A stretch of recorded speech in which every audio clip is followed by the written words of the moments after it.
English in action. Packing your gym bag for a perfect morning workout.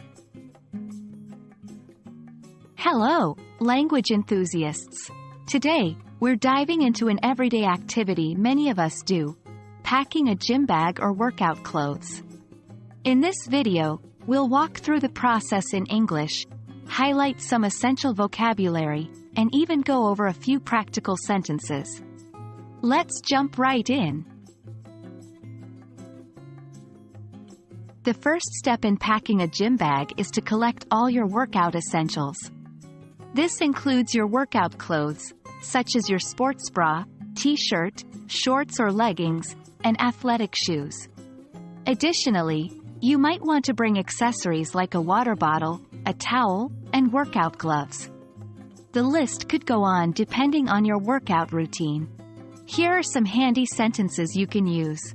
I always pack my gym shoes first. They take up the most space.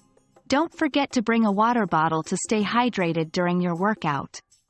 My workout gloves are crucial for weightlifting. After a sweaty workout, you'll likely need a shower. This means packing some toiletries, such as shampoo, conditioner, soap, and a towel. You might also need a change of clothes for after your workout. Here's how you can talk about this in English. I like to pack travel-sized toiletries to keep my gym bag light. Remember to bring a fresh pair of clothes for after your workout. I always bring my own towel. The ones at the gym aren't as soft. Lastly, you might want to pack some snacks or extras for your workout. This could be a protein bar, fruit, or a protein shake for after your workout. Additionally, extras might include items like headphones, a lock for your locker, or even a book to read during breaks. Express this in English like this: I usually pack a protein bar for a post-workout snack. Don't forget your headphones if you like to listen to music while working out. A lock is necessary to secure my belongings in the gym locker.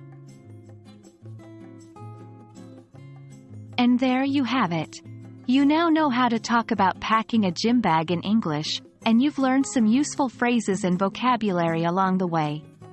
Practice these sentences, and don't hesitate to create your own based on your personal gym routine.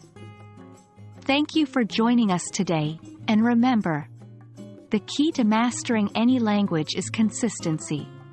So, keep practicing and see you in the next video.